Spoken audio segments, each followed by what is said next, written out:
Harka fuunee daawwattootaa fi hordoftoota maatii Oroo Times akkam jirtan nageenyi keenya kan jaalalaa bakkuma jirtanitti isin haa ga'u jecha oduu keenya irraaf qabanne kan isinitti himnu ta'a.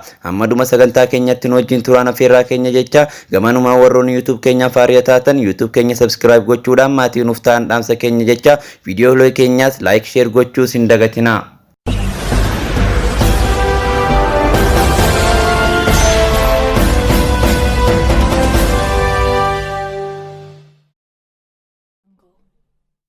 Guyyaa har'aan tanaa obbaleessi rogeessa yaya beshir kan ta'e barsaa Gaalib Abbaasambii guyyaa tokko dura rasaasa afuriin erga rukutamee bakka itti gatamee fuudhamee hospitaala Jimmaatti yaalamaa kan ture lubbuun addunyaa kanarraa boqochuun isaa guyyaa har'aan tanaa beekameeti jira.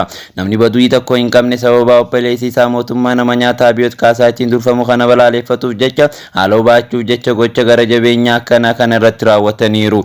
Rabbiin obboleessa keenya kan du'e kanaaf jannataa kennu jecha hayyuu keenya jaalatamaa fi kabajamaa kan ta'e obbo Yaya Beshir firaa fi maatii isaaf akkasuma ammallee uummata Oromoo maraaf jajjabina hawwina.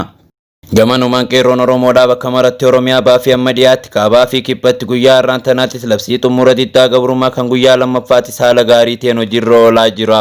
Waajjiraalee paartii bilchiginnaa bakkeewwan adda addaatti kan gumamaa oolanii fi gama kaaniin qabeenyi mootummaattis barbadaa ooluutu himamee jira. Kana malees ammoo labsii xumura diddaa gabrummaa qeerroo Oromootiin labsame kana konkolaataa cabsee argame gubbatti qeerroon tarkaanfii jabduu fudhachuudhaan adabbii isaaniif malu isaaniif laatee qeerroon akka jirutu himamaa jira. Qeerroo fi qarreen Oromoo sagalee tokkoon bakka maraa lafaa ka'uudhaan bilchiginnaas itti muttanii jiru.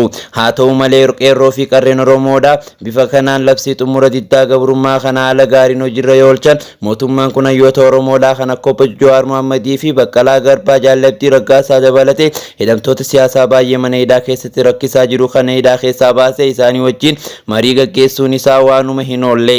Qeerroon ammoo kanaafuu itti jabeessee tokkummaadhaan falmatee yoo wal cinaa dhaabbate hayyoota isaa kana hidhaa baafachuu akka danda'u hayyoonni keenya miidiyaalee garaagaraa irraa ergaa nuuf dabarsaa jiru.